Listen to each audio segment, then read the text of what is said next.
नमस्ते,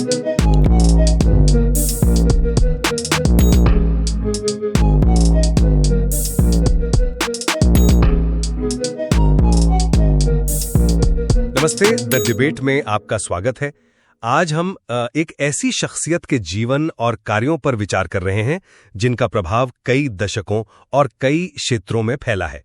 दुर्गाबाई देशमुख। वे एक स्वतंत्रता सेनानी थीं, वकील, सामाजिक कार्यकर्ता और राजनीतिज्ञ भी। हमारे पास जो सामग्री है वो उनके विविध योगदानों पर रोशनी डालती है, जैसे आंध्र महिला सभा जैसे संस्थानों की स्थापना से लेकर संविधान सभा और योजना आयोग में उनकी जो महत्वपूर्ण भूमिका रही उस तक। बिल्कुल, और यही विविधता एक महत्वपूर्ण सवाल खड़ा करती है जिस पर आज हम शायद बात करेंगे। दुर्गाबाई देशमुख का सबसे प्रभावशाली और स्थायी योगदान क्या था?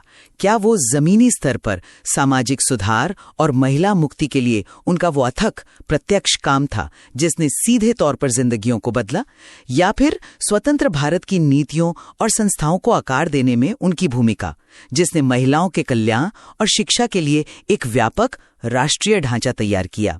हाँ, तो मेरा पक्ष यह है कि देशमुख का सबसे स्थायी प्रभाव उनके राजनीतिक और संस्थागत कामों से उपजा।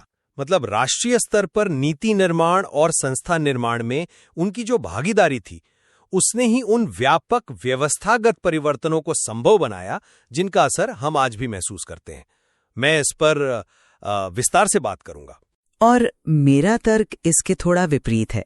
मैं मानती हूं कि उनकी सच्ची विरासत उनके अथक जमीनी काम और प्रत्यक्ष सामाजिक सुधार के जो प्रयास थे उनमें है, जिसने अनगिनत महिलाओं और बच्चों को सीधे तौर पर सशक्त बनाया। मेरी राय में यही उनका मूल और सबसे महत्वपूर्ण योगदान था। आपकी बात का आधार मैं समझता हूं और जाहिर है जमीनी कार्य का महत्व तो निर्विवाद है, लेकिन मुझे अपना दृष्टिकोण थोड़ा विस्तार से रखने दें। देखिए, मेरा मानना है कि दुर्गाबाई देशमुख का असली मतलब दूरगामी प्रभाव राष्ट्रीय नीति और संस्था निर्माण के उनके काम से आता है। आप सोचिए, संविधान सभा की सदस्य होना, और ये बात महत्वपूर्ण है कि वो अध्यक्षों के पैनल में शामिल एकमात्र महिला थीं। ये उन्हें भारत के बुनियादी कानूनों को आकार देने का एक अभूतपूर्व अवसर देता है। ये सिर्फ कोई प्रतीकात्मक भूमिका नहीं थी, ये तो वास्तविक नीति निर्माण था। फिर योजना आयोग की सदस्य के तौर पर उन्होंने सामाजिक कल्याण को राष्ट्रीय एजेंडे पर लाने के लिए, आप कह सकते हैं, जोरदार पैरवी की, और इसी का नतीजा था 1953 में केंद्रीय समाज कल्याण बोर्ड यानी CSWB की स्थापना। अब CSWB की स्थापना महज एक और संस्था बनाना नहीं था, ये असल में राज्य द्वारा सामाजिक कल्याण की जिम्मेदारी को पहली बार राष्ट्रीय स्तर पर स्वीकार करने और उसे संस्थागत रूप देने का प्रतीक था। और वो सिर्फ स्थापना करवाकर ही नहीं रुकी। CSWB की पहली अध्यक्ष के रूप में उन्होंने देश भर में स्वैच्छिक संगठनों का एक विशाल नेटवर्क संगठित किया, उन्हें सरकारी सहायता और मार्गदर्शन दिया ताकि वे महिलाओं, बच्चों और विकलांगों के लिए शिक्षा, प्रशिक्षण और पुनर्वास के कार्यक्रम प्रभावी ढंग से चला सके। ये एक बहुत बड़ा समन्वय और विस्तार का काम था। इसके अलावा आप देखिए, 1958 में स्थापित राष्ट्रीय महिला शिक्षा परिषद, वे उसकी पहली अध्यक्ष थीं। इस परिषद ने लड़कियों की शिक्षा के लिए सचमुच क्रांतिकारी सिफारिशें की, जैसे कक्षा 8 तक मुफ्त शिक्षा, राज्यों में महिला शिक्षा के लिए अलग विभागों का निर्माण। और ये सिफारिशें सिर्फ कागज पर नहीं रही, इन्होंने जमीनी स्तर पर लड़कियों की शिक्षा की तस्वीर बदलने में वाकई मदद की। उनकी दूरदर्शिता का एक और प्रमाण है परिवार न्यायालयों की उनकी वकालत। 1953 में चीन यात्रा के बाद उन्होंने महसूस किया कि पारिवारिक विवादों में महिलाओं को अक्सर न्याय के लिए बहुत लंबा इंतजार करना पड़ता है और उन्हें एक त्वरित संवेदनशील न्याय प्रक्रिया की जरूरत है। उन्होंने अलग परिवार न्यायालयों की पुरजोर वकालत की, जिसने अंततः 1984 के पारिवारिक न्यायालय अधिनियम का मार्ग प्रशस्त किया। हाँ, हालांकि वो उनके जीवन काल के बाद हुआ है ना? हाँ बिल्कुल, उनके बाद, पर बीज उन्होंने ही बोया था। दिल्ली में आंध्र एजुकेशन सोसाइटी 1948 और श्री वेंकटेश्वरा कॉलेज जैसे संस्थानों की स्थापना भी दिखाती है कि इनका ध्यान स्थायी संरचनात्मक समाधान बनाने पर था। और अंत में 1975 में मिला पद्म विभूषण। ये सिर्फ एक पुरस्कार नहीं, बल्कि राष्ट्रीय स्तर पर उनके इन्हीं व्यवस्थागत योगदानों की एक तरह से औपचारिक स्वीकृति है। आपने उनके संस्थागत कार्यों का एक बहुत विस्तृत खाका खींचा है। और मैं उनके महत्व को नकार बिल्कुल नहीं रही हूं, लेकिन मैं इस तर्क को थोड़ा चुनौती देना चाहूंगी कि यही उनका सबसे प्रभावशाली योगदान था। मेरा मानना है कि उनकी आत्मा, उनका जो जुनून था, वो उनके प्रत्यक्ष सामाजिक कार्य में बसता था। आप 1937 में आंध्र महिला सभा AMS की स्थापना को ही लीजिए। यह सिर्फ एक संगठन नहीं था, ये महिला मुक्ति के प्रति उनकी व्यक्तिगत जमीनी प्रतिबद्धता का एक जीता जागता प्रमाण था। जैसा कि स्रोत बताते हैं, AMS आगे चलकर महिलाओं और बच्चों की सेवा करने वाला भारत का सबसे बड़ा और सबसे पुराना धर्मार्थ संगठन बना। इसकी विशालता और ये इतने लंबे समय तक चला, यही इसके प्रभाव का सबूत है। AMS की गतिविधियां सिर्फ बैठकों या प्रस्तावों तक सीमित नहीं थी, उन्होंने सचमुच में जमीन पर काम किया। स्कूल खोले, जैसे AMS महिला विद्यालय, अलग अलग विषयों के कॉलेज स्थापित किए, नर्सिंग, ललित कला, कानून वगैरह। महिलाओं को आत्मनिर्भर बनाने के लिए व्यावसायिक प्रशिक्षण केंद्र चलाए। चेन्नई और हैदराबाद में जरूरतमंदों के लिए अस्पताल बनवाए, कामकाजी महिलाओं और छात्राओं के लिए हॉस्टल बनवाए, कानूनी सहायता केंद्र स्थापित किए और साक्षरता कार्यक्रम चलाए। उनकी एक किताब है द स्टोन दैट स्पीकथ, वो इन्हीं ठोस उपलब्धियों का दस्तावेज है। और ये संस्थान आज भी चल रहे हैं, आज भी सेवा कर रहे हैं। ये एक जीती जागती विरासत है। उनकी सक्रियता तो बहुत पहले शुरू हो गई थी। सोचिए, सिर्फ 14 साल की उम्र में, जब ज्यादातर बच्चे पढ़ाई खेलकूद में लगे होते हैं, उन्होंने लड़कियों के लिए हिंदी शिक्षा को बढ़ावा देने के लिए राजमंड्री में बालिका हिंदी पाठशाला शुरू कर दी थी। और ऐसा नहीं कि ये कोई छोटा मोटा प्रयास था, स्वयं गांधी जी ने इसकी प्रशंसा की थी। स्वतंत्रता संग्राम में उनकी भागीदारी को कैसे भूल सकते हैं। नमक सत्याग्रह में महिला सत्याग्रहियों का नेतृत्व करना, फिर 1930 और 1933 के बीच 3 बार जेल जाना, ये दिखाता है कि वे सिर्फ नीतियां बनाने वाली नहीं थीं, बल्कि सड़कों पर उतरकर संघर्ष करने वाली कार्यकर्ता थी। उनका काम सिर्फ महिलाओं तक ही सीमित नहीं था। उन्होंने नेत्रहीन राहत संघ यानी ब्लाइंड रिलीफ एसोसिएशन के अध्यक्ष के रूप में भी काम किया। नेत्रहीनों के लिए स्कूल, छात्रावास और कार्यशाला स्थापित की, उनके जीवन में रोशनी लाने का प्रयास किया। उनका निजी जीवन भी उनकी सुधारवादी सोच का आईना है। 12 साल की उम्र में अंग्रेजी माध्यम शिक्षा के विरोध में स्कूल छोड़ देना और 8 साल की उम्र में हुए बाल विवाह को नकारते हुए वयस्क होने पर अपने तथाकथित पति के साथ रहने से इनकार कर देना, उन्हें यूं ही भारत में सामाजिक कार्य की जननी यानी mother of social work in India नहीं कहा जाता। ये उपाधि उनके प्रत्यक्ष, मानवीय और जमीनी स्तर पर किए गए अथाह योगदान को दर्शाती है, जिसने अनगिनत लोगों के जीवन को सीधे तौर पर छुआ और संवारा। मैं आंध्र महिला सभा के अभूतपूर्व कार्य और दुर्गाबाई की शुरुआती सक्रियता का पूरा सम्मान करता हूं, लेकिन जब हम सबसे प्रभावशाली योगदान की बात करते हैं तो हमें प्रभाव के पैमाने मतलब स्केल पर भी विचार करना होगा, है ना। CSWB या राष्ट्रीय महिला शिक्षा परिषद जैसी राष्ट्रीय संस्थाओं की पहुंच निस्संदेह AMS जैसे किसी एक भले ही बहुत बड़े संगठन से कहीं ज्यादा व्यापक थी। ये संस्थाएं राष्ट्रीय नीतियां बनाती थीं, बजट आवंटित करती थीं, मानक तय करती थीं, जिनका असर देश के कोने कोने में लाखों करोड़ों लोगों पर पड़ता था, भले ही अप्रत्यक्ष रूप से। क्या ये व्यापक संरचनात्मक प्रभाव व्यक्तिगत समुदायों में AMS के गहरे लेकिन तुलनात्मक रूप से स्थानीयकृत प्रभाव से अधिक महत्वपूर्ण नहीं माना जाना चाहिए? राष्ट्रीय नीतियां एक तरह का मल्टीप्लायर इफेक्ट पैदा करती हैं, जो छोटे छोटे स्थानीय प्रयासों के कुल योग से शायद कहीं ज्यादा बड़ा हो सकता है। ये ठीक है कि AMS ने हजारों जानें बदली, लेकिन राष्ट्रीय नीतियों ने लाखों लोगों के लिए संभावनाओं के द्वार खोले। आप स्केल की बात कर रहे हैं और ये एक वैध बिंदु है, पर क्या ये स्केल कभी कभी जमीनी हकीकत से कटा हुआ नहीं हो सकता? क्या राष्ट्रीय नीतियां और बड़े बड़े बजट आवंटन जमीनी स्तर पर ठोस काम करने वाले संस्थानों और समर्पित कार्यकर्ताओं के बिना वास्तव में प्रभावी हो सकते हैं? AMS ने तत्काल और मूर्त परिणाम दिए। जिन महिलाओं को AMS के स्कूलों में शिक्षा मिली, जिन्हें उनके अस्पतालों में इलाज मिला, जिन्हें उनके प्रशिक्षण केंद्रों में हुनर मिला, उनके लिए ये प्रभाव अप्रत्यक्ष या अमूर्त नहीं था, ये उनके जीवन की सच्चाई थी। आप सोचिए, AMS के व्यावसायिक प्रशिक्षण केंद्रों से निकली कितनी ही महिलाओं ने पहली बार आर्थिक स्वतंत्रता का स्वाद चखा होगा। क्या ये उस व्यापक लेकिन कई बार सिर्फ फाइलों में सिमटी रह जाने वाली नीतिगत प्रभाव से ज्यादा वास्तविक और महत्वपूर्ण नहीं है?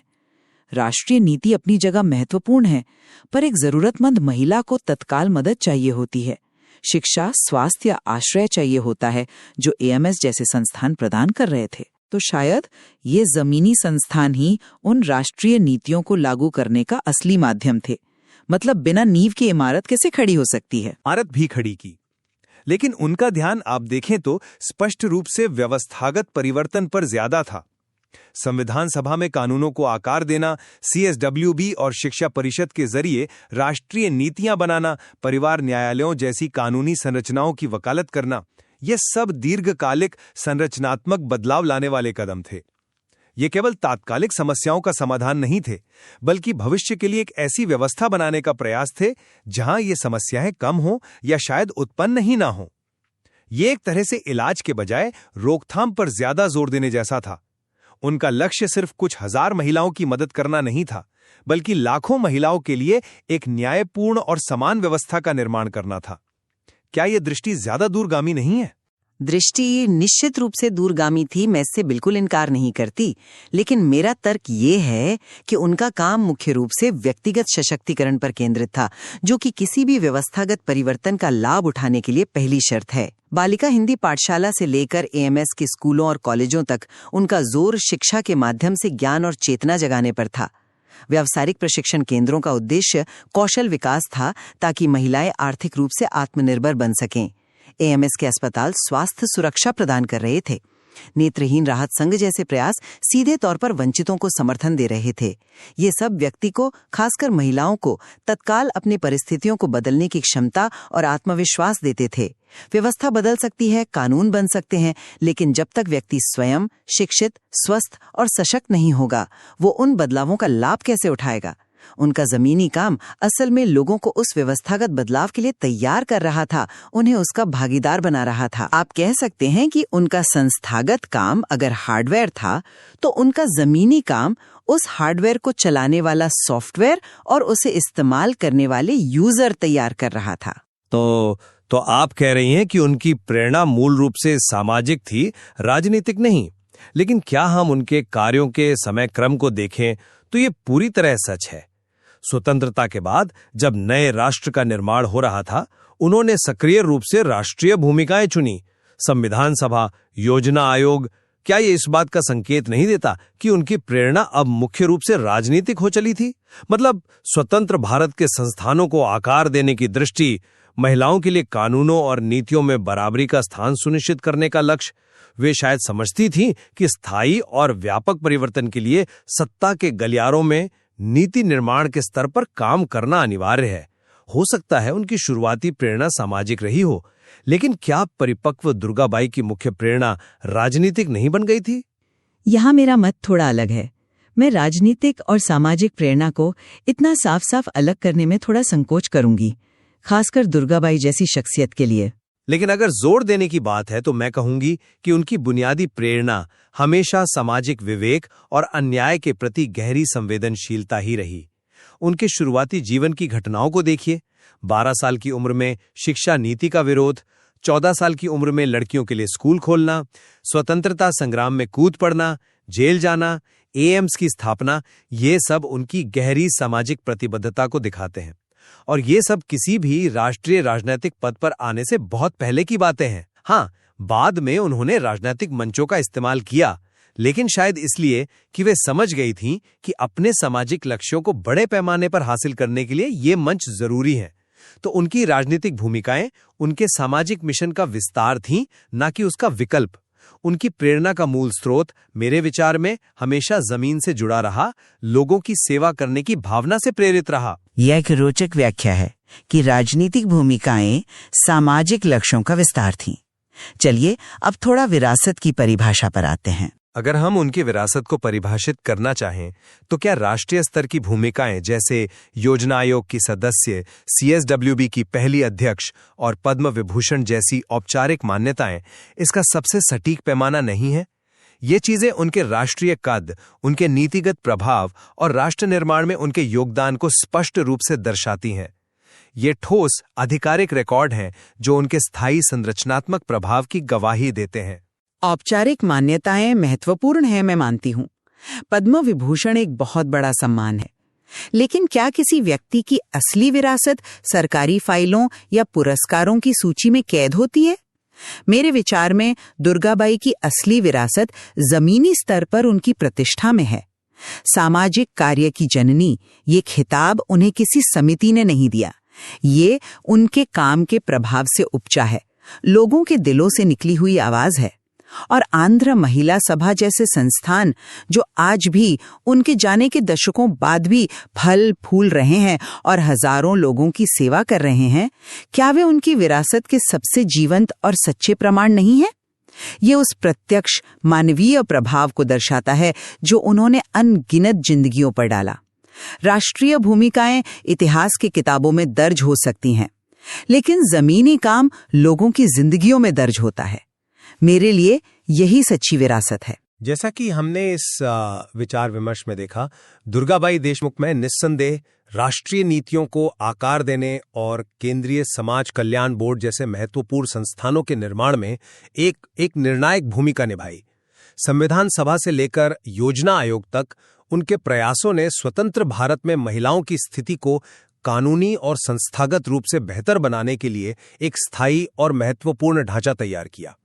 उनका प्रभाव निश्चित रूप से राजनीतिक और संरचनात्मक स्तर पर बहुत व्यापक और दूरगामी रहा है। हाँ, और जबकि उनके राष्ट्रीय और संस्थागत योगदान निर्विवाद रूप से अत्यंत महत्वपूर्ण है, मेरा अभी भी यही मानना है कि दुर्गाबाई देशमुख का हृदय और उनकी आत्मा उनके प्रत्यक्ष सामाजिक कार्यों, उनके जमीनी स्तर के अथक प्रयासों में बसती थी, जिसका लक्ष्य सीधे तौर पर महिलाओं को सशक्त बनाना था।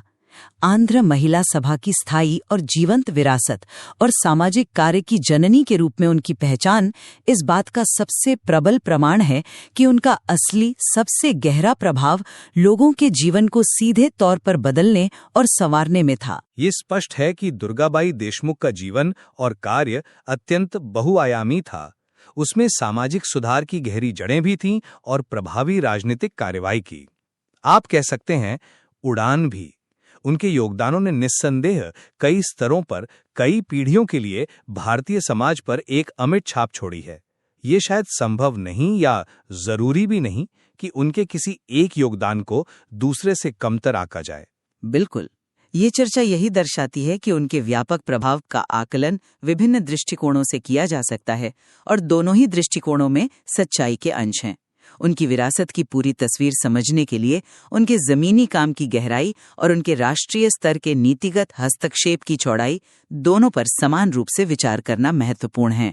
और निश्चित रूप से इस असाधारण व्यक्तित्व और उनके इतने सारे कामों के बारे में जानने और समझने के लिए इस सामग्री में और भी बहुत कुछ है। द डिबेट में शामिल होने के लिए धन्यवाद।